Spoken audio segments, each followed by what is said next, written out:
Bienvenue sur Faminimaliste, le podcast qui parle minimalisme en famille.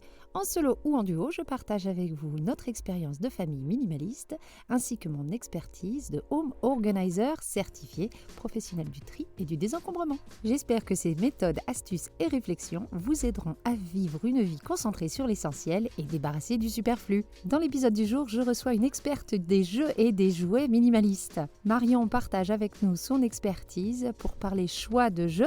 Oui, quand on veut une maison minimaliste, on n'a pas envie de crouler sous les jouets. Donc, comment les choisir? Lesquels privilégier pour favoriser le développement de nos enfants? À quel âge on peut commencer à impliquer nos enfants dans le rangement de leur chambre? Est-ce qu'on peut trier leur chambre sans eux ou est-ce qu'ils ont besoin d'être ici? Ces questions et bien plus encore sont répondues par notre infirmière puéricultrice Marion. Allez, c'est parti pour l'épisode du jour. Bonjour Marion. Bonjour Hélène. Merci d'être venue sur le podcast. Ça va, pas trop stressée? Écoute, ça va. Je pense que ça va bien se passer finalement. Je vais essayer de m'occuper bien de toi, t'inquiète pas, tout ira bien. Alors, je vais commencer par te présenter vite fait, et puis après tu me diras si j'ai dit des bêtises. Tu t'appelles Marion, tu es maman de 2 enfants et 2 formations et de métiers. Tu es infirmière puéricultrice, c'est d'ailleurs pour ça que tu es sur le podcast aujourd'hui. Mais pas que, tu as eu une passion, ou en tout cas un goût très prononcé pour la couture, ce qui t'a amené sur d'autres horizons dans le monde de l'entrepreneuriat. Tu crées maintenant des jouets en tissu pour les enfants. Tu es toujours dans ton métier d'infirmière puéricultrice, mais tu mènes les 2 activités. Alors, avant de rentrer dans le vif du sujet, je vais te poser la question que je pose à toutes mes invités. Quelle est ta définition du minimalisme et est-ce que toi, tu te définis comme tel? Ma définition, ce serait de réduire tout ce qui n'est pas indispensable, tout ce qui est superflu dans l'environnement pour pouvoir se centrer sur l'essentiel, c'est-à-dire sur soi, sur sa famille et pouvoir profiter de son temps de qualité avec sa famille et pas à le disperser, à trier, à ranger, à faire du ménage, même si c'est important, certes, mais pour moi, c'est pas la priorité. Je crois que tu es la première qui me donne une définition qui me parle très peu d'objets, mais qui me parle de temps. J'aime beaucoup ta définition. On va rentrer dans le vif du sujet. Aujourd'hui, on est là pour parler jouets et minimalisme parce que, effectivement, quand les gens veulent rentrer dans un mode de vie où il faut en avoir moins, surtout si c'est des familles, au bout d'un moment, ils vont se confronter à la chambre de leurs enfants. Et on a plein de croyances autour des jouets, autour du nombre de jouets, autour de la fonction des jouets, qui fait que ça peut nous freiner dans notre démarche minimaliste. Donc, tu es là pour répondre à toutes mes questions que je peux avoir là-dessus. La première, elle est toute basique. Est-ce qu'un enfant a besoin de beaucoup de jouets pour se développer? En soi, non. Je vais faire juste une différence entre le jeu et les jouets. Il a besoin du jeu parce que déjà, c'est son travail et c'est au travers du jeu qu'il va pouvoir expérimenter, explorer et du coup développer toutes ses compétences motrices, la motricité fine par exemple, mais aussi affective. Il y a beaucoup de choses qui se jouent au travers du jeu, beaucoup de grandes étapes. Par exemple, le jeu du coucou caché. Au-delà de se dire je fais tomber un objet, je le ramasse, le parent va le ramasser 50 fois, l'enfant, lui, petit du coup pour cette étape-là, il va surtout se rendre compte que quand un objet disparaît du champ de vision, il est toujours là. Et donc par extension après, quand papa et maman ne sont plus dans la pièce, mais finalement ils sont toujours là, ils existent toujours. Donc le jeu en soi, en fait, il est essentiel pour l'enfant. Par contre, les jouets, en fait, il en a besoin parce que ce sont des supports. Il a besoin de choses qui lui procurent des couleurs différentes, des textures différentes, des activités qu'il va pouvoir manipuler, mais il peut aussi jouer avec des jeux, des choses du quotidien. Oui, il a besoin de jeux, il a besoin de jouets, mais pas forcément de trop. Il a besoin d'une diversité parce que peu importe son âge, en fait, il n'est pas, et comme nous tous, on n'est pas mono-action en fait. Il va pas faire, par exemple, les petites voitures, il va pas jouer aux petites voitures non-stop pendant une semaine. Il a besoin d'aller tester, d'aller expérimenter plein d'expériences différentes et adapter à ses étapes de développement finalement. Donc il a besoin de plusieurs choses, pas 50 000 en fait. Il va toujours revenir aux mêmes expériences en fait, aux mêmes étapes. Alors après, il faut surtout observer son enfant. C'est ça le plus important, c'est là où on voit où il en est dans son développement. Parce que chaque enfant aussi est différent, ne va pas faire des étapes, on va dire, dans le même rythme ou dans le même sens. Quand on parle du nombre de jouets, est-ce que d'un point de vue du développement de l'enfance, ça existe vraiment ce concept de trop de jouets? Ça existe dans le sens où une chambre qui est remplie de jouets, finalement, l'enfant ne va pas trouver son intérêt dedans parce qu'il va y avoir beaucoup trop de stimulation. L'idée, en ayant moins de jouets, c'est que l'enfant puisse stimuler sa créativité, puisse expérimenter de façon différente avec un même jeu, et qui puisse aussi finalement se servir seul ou aller chercher seul et donc arriver vers l'autonomie sans faire appel aux parents. Donc c'est pas utile d'en avoir un 50 000 en fait, il faut surtout arriver à se poser finalement des bonnes questions autour de son enfant, autour d'observation. Est-ce qu'avec ce même jeu, il y a possibilité de l'exploiter de plusieurs façons, donc de créer, d'imaginer, voilà, d'autres façons de jouer avec.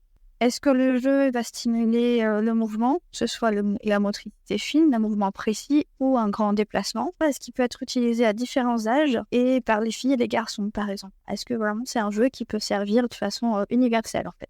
Toutes ces questions-là, je les reprendrai dans la fiche méthode qui est en description. Parlons-en du coup de ces jouets genrés. Est-ce que ça a une utilité? Ton avis là-dessus?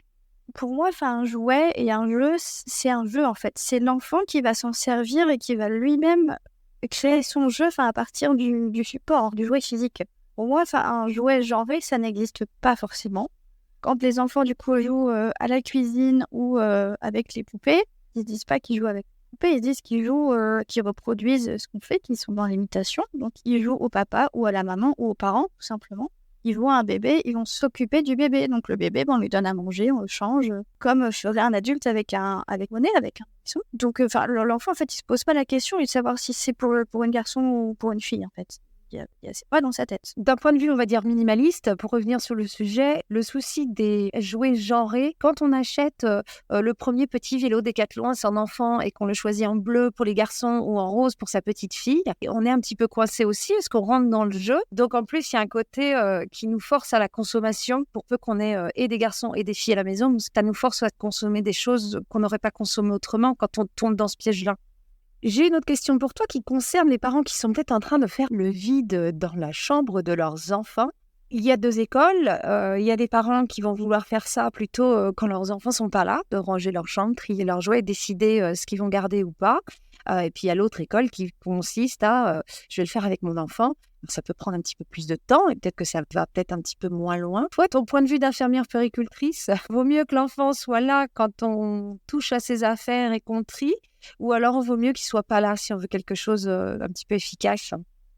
Pour les tout petits, la question se pose pas. Je serais plutôt quand même favorable, en tout cas, à faire participer l'enfant. Peut-être pas faire tout en totalité avec lui. Une idée importante, c'est que l'enfant a aussi besoin souvent de sécurité et de repères, et que souvent il a besoin du coup de faire appel à des expériences qu'il a vécues un peu plus petit. Alors ça peut être quelques mois avant ou quelques années avant. Mais pour moi, il est toujours important de garder quand même quelques jeux de plus petits que son âge. Pour grandir, l'enfant, il a besoin de revenir à sa base, à sa sécurité, donc de faire des allers-retours. En se disant, j'adorais ce jeu-là, par exemple un puzzle avec quelques pièces uniquement, j'adorais ce jeu-là, j'arrivais à le faire, maintenant je sais que je peux en faire plus, mais quand même, je vais me rassurer pour être sûr que j'arrive bien à faire le puzzle de 4 pièces avant d'aller en faire un de 6, avant d'aller en faire un de 9. Il a besoin de se rassurer. Alors, par le regard des parents et par le discours des parents, ça y joue.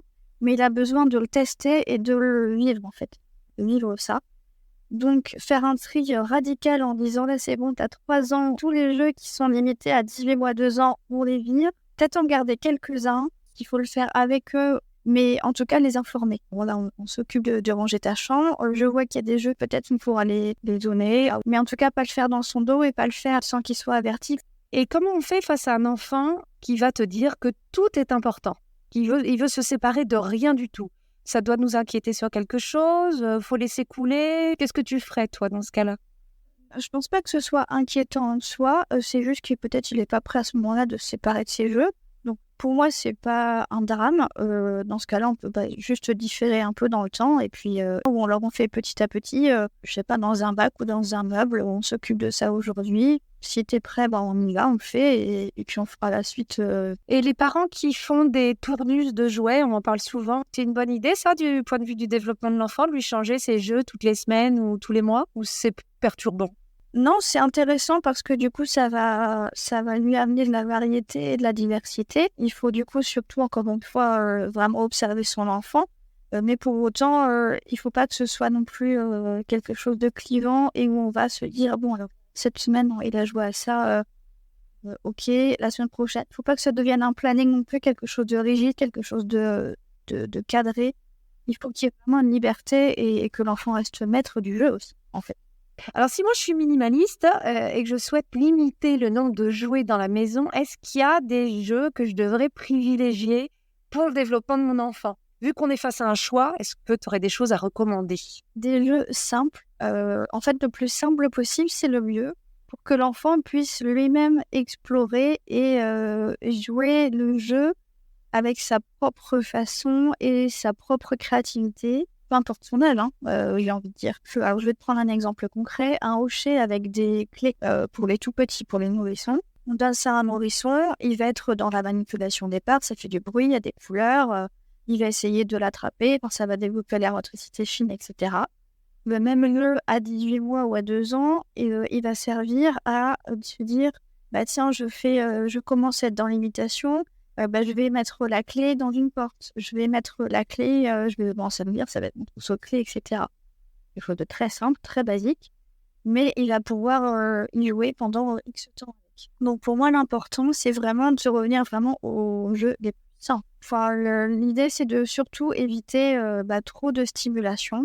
Les jouets qui font trop de bruit, trop de lumière, voilà, des stimulations visuelles, et sensorielles en tous les cas aussi, à éviter. Pas vraiment là pour les tout petits. J'aime bien ce principe du 90-10. L'enfant, il doit faire 90% du travail avec le jeu. Et le jouet doit seulement représenter que 10% du travail au final. Un instrument de musique, l'enfant, en fait, il s'en sert comme il veut. Il fait de la musique, certes, mais il peut servir à énormément de choses. Alors qu'un jouet où il faut justement un jouet sonore, où il faut appuyer sur une touche pour que ça déclenche une action, c'est le jeu qui fait tout, en fait. On va en venir petit à petit sur ce que tu fais, parce qu'on parle de jouets, et ce n'est pas anodin, parce que tu es pas juste infirmière, puéricultrice, mais tu es maintenant dans le monde du jouet. Tu commences à créer, c'est tout jeune encore, une gamme de jouets pour les enfants, mais assez particulière. Je vais te laisser la présenter, tu le feras mieux que moi. Qu'est-ce que c'est que cette marque? Pourquoi tu as eu l'idée de la créer et en quoi ça consiste? Alors, la marque que j'ai créée s'appelle Il y a de la joie et ce sont des jeux en tissu à destination des enfants de 0 à 6 ans, on va dire. Je m'adresse plus à cette tranche d'âge-là. Et puis, c'est parti du constat aussi que les parents actuellement sont dans le trop, en fait. On va trop vite, on est trop pris dans notre quotidien. Il y a trop d'informations, on a beaucoup de stimulation pour les enfants. Et donc, j'ai vraiment eu la volonté de travailler autrement et de pouvoir proposer aux parents de pouvoir juste se poser avec leur enfant autour du jeu, en faire une bulle de calme, d'observation, de bien-être et une petite bulle, une parenthèse dans ce quotidien qui va trop vite. Pourquoi les livres en tissu? Comment c'est venu tout ça? Parce que je suis créative depuis de nombreuses années, que j'ai toujours été attirée par la couture. Et en fait, le tissu m'intéresse vraiment parce que c'est une matière du coup qui est sensorielle, déjà pour les enfants. Il y a beaucoup de choses à explorer. Et en même temps, ça me permet de proposer des jeux qui soient durables et qui soient plutôt sains, j'ai envie de dire. Je mets ça entre guillemets parce que j'utilise que des tissus qui sont certifiés pour limiter les expositions aux substances nocives, pour répondre aussi à la lumière des 1000 premiers jours de l'enfant, en fait, de pouvoir vraiment s'adapter à eux. Et d'une notion aussi d'éco-responsabilité pour pouvoir réutiliser les jeux, les laver et les rendre réutilisables. Oui, parce que tu as un cahier de coloriage, je crois, qui est comme ça, qui est lavable. J'ai même vu sur Insta, tu mets la petite vidéo, tu le mets dans la machine à laver, et effectivement, comme par magie, ça ressort. On est prêt à le recolorier. Ça les rassure de colorier toujours la même chose? Ils vont pas s'en lasser? En fait, ils vont jamais forcément faire la même chose d'une fois sur l'autre. Ils vont mettre un motif d'une certaine couleur, la fois d'après, il va être d'une autre couleur. Ou tout devient un jeu aussi. Il y a plein de possibilités. Ce que je trouve intéressant avec les coloriages lavables, c'est que l'enfant aussi, finalement, a la capacité de se tromper et de se dire c'est pas grave si je dépasse, c'est pas grave si c'est pas bien fait comme ça. En fait, on lave et on recommence. On refait de la façon la plus adaptée ou celle qui nous correspond. Sur l'idée de pouvoir dépasser, ça peut être intéressant parce que justement dans le tissu parfois l'encre diffuse un tout petit peu plus, donc même si on va pas jusqu'au bord ça peut dépasser un peu et du coup peut-être que ça peut faire travailler petit à petit en fait cette notion de contenance et d'arriver à rester dans le cadre du dessin, même si pour moi c'est pas grave. À part ce cahier de coloriage, qu'est-ce qu'on peut trouver chez toi dans ta gamme Il y a de la joie? Et ben pour l'instant, 2 puzzles. J'ai développé en fait et j'ai travaillé sur un univers, normand pour que ce soit, vraiment ludique, coloré et parce que j'ai envie de travailler au niveau local tout simplement aussi. Donc il y a 2 puzzles. Il y a un premier puzzle qui est adapté aux petits à partir d'1 an. C'est un puzzle, de 3 pièces qui représenterait une mouette, soit un homard, et qui est donc en 3 pièces avec la tête, le corps et les pattes. Et l'idée donc c'est de pouvoir, reformer le personnage ou alors de mixer les 2 ou de pouvoir en inventer, de mettre, la tête du homard avec, le corps de la mouette et les pattes. Voilà, ça laisse plein de possibilités et en même temps, c'est une fonction de puzzle, voilà, des tout premiers puzzles, mais parce que 3 pièces, c'est largement suffisant au début, il y a pas besoin de plus. L'étape suivante, donc à partir de 2 ans, j'ai créé un puzzle pour le coup, lui, de 6 pièces qui représente, en face recto verso, en fait. Donc ça fait deux motifs, et qui reprennent les paysages, un peu emblématiques de la Normandie. Bah écoute, si les gens ont envie de voir avec leurs petits yeux directement ce que tu fais, je laisserai bien entendu tous les liens en description. Avant de finir, on ne peut pas parler minimalisme et jouets et développement de l'enfant sans parler rangement de chambre. Est-ce que tu peux me donner ton avis professionnel sur l'âge à partir duquel un enfant peut commencer à s'occuper de ses affaires? Alors, à partir de quel âge? J'ai pas forcément d'âge délimité. Ça va au départ être plus dans l'imitation, du coup.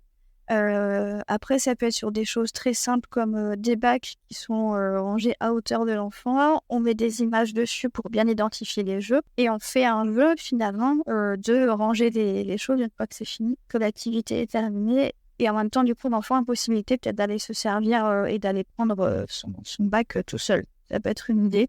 Donc ça vers 3 ans déjà, 3-4 ans. Ah, moi, j'étais vachement plus difficile. Je me disais, est-ce qu'à partir du moment où un enfant sait marcher avec quelque chose dans la main, il peut commencer déjà à faire ça? Il peut commencer, mais ça va pas faire sens en fait encore pour lui. Le fait d'aller ranger une activité, dès lors qu'il marche et qu'il a un jeu, ça va être plutôt être en fait de vider et remplir l'activité. Oui, il se rendra pas compte qu'il est en train de ranger, en fait. Pour lui, il est juste en train de mettre quelque chose dans un bac. D'accord. Il n'est pas au même, il n'a pas la notion encore vraiment du rangement. À l'âge maternel, du coup, je pense que oui, on arrive déjà plus à cette étape-là. Mais y aller du coup là de façon progressive. Mais si c'est un bac, ne serait-ce que de se dire fais un jeu et après finalement c'est les mêmes règles, je pense, qui sont aussi à l'école. Quand on fait une activité, une fois qu'on l'a terminée, on remet dans le bac, dans sa boîte et on passe à autre chose. Pour moi, c'est plutôt ça qui est important en fait, c'est de responsabilité à ce niveau-là. Et puis forcément, moins il y en a dans sa chambre, moins il y a de jouets, plus c'est facile pour lui aussi. Oui, on peut pas leur demander d'aller trop loin. Et là, si déjà il y a un bac qui est rangé, à mon sens, c'est déjà bien. On arrive à la fin de cet épisode déjà. Avant que tu nous dises comment on peut rentrer en contact avec toi, est-ce qu'il y a des choses que tu voulais ajouter par rapport à tout ce qu'on a dit? Est-ce que tu avais des messages à faire passer aux parents? Le message important, pour moi, c'est surtout de prendre le temps de jouer avec son enfant, de juste se poser, de pouvoir l'observer, de jouer avec lui, de se laisser guider, se dire peut-être pendant 15-20 minutes en rentrant de l'école, avant de repartir dans le tumulte de la douche, du repas, du coucher, etc., de tout le tunnel là du soir. Juste si on se prend peut-être les 15-20 minutes en se posant et finalement de se laisser guider dans le jeu par son enfant. Pour moi, c'est des expériences magiques et qui remplissent le réservoir affectif finalement de chacun, du parent, de l'enfant. Et on retrouve de la connexion et pour moi, c'est vraiment le plus important dans le jeu en fait. C'est surtout ça. Le jeu, pour moi, c'est juste un support pour entrer en connexion et en relation avec l'enfant et juste prendre cette bulle-là, c'est le plus important.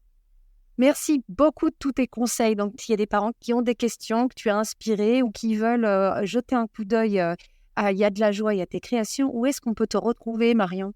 Alors, sur les réseaux sociaux, Facebook, Instagram, donc il y a de la joie. Commandez les jeux, ils sont disponibles sur une plateforme normande qui s'appelle le Tout Normand. Eh bien, il mettrait tous les liens en description. Merci beaucoup, Marion. Merci de ton expertise. Je pense que ça va aider pas mal de gens qui sont prêts à faire le tri dans la chambre de leurs enfants, à savoir un petit peu par où commencer et puis peut-être à se déculpabiliser s'ils ont l'impression qu'il y en a pas assez ou qu'il y en a trop. Donc, merci beaucoup et j'espère à très bientôt. Merci à toi, à bientôt aussi. Et voilà pour l'épisode du jour, j'espère qu'il vous aura plu. Si vous voulez retrouver tous les liens dont nous avons parlé pendant l'épisode pour entrer en contact avec Marion ou aller voir ses jouets, tout est en description. Vous retrouverez également en description la fiche méthode de l'épisode qui reprend toutes les grandes idées que l'on a développées tout au fil de ces 20 minutes. Si vous voulez rentrer en contact avec moi, je vous mets également mon email ainsi que ma page Instagram et ma page Facebook. Et si vous aimez toujours le podcast et voulez le soutenir et me soutenir dans sa création, merci d'aller sur votre plateforme d'écoute, de lui mettre des cœurs, des étoiles et des commentaires. Je vous dis à la semaine prochaine et en attendant, n'oubliez pas, vivre avec moins, c'est vivre avec mieux.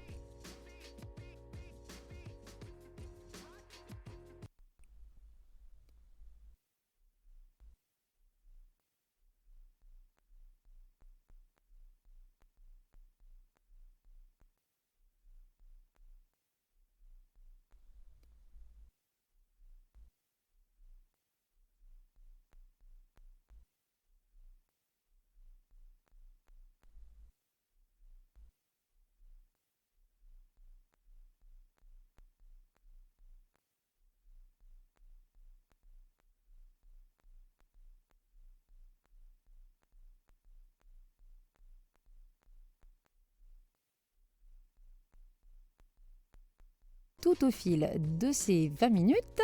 Si vous voulez rentrer en contact avec moi, je vous mets également mon email ainsi que ma page Instagram et ma page Facebook. Et si vous aimez toujours le podcast et voulez le soutenir et me soutenir dans sa création, merci d'aller sur votre plateforme d'écoute, de lui mettre des cœurs, des étoiles et des commentaires. Je vous dis à la semaine prochaine et en attendant, n'oubliez pas, vivre avec moins, c'est vivre avec mieux.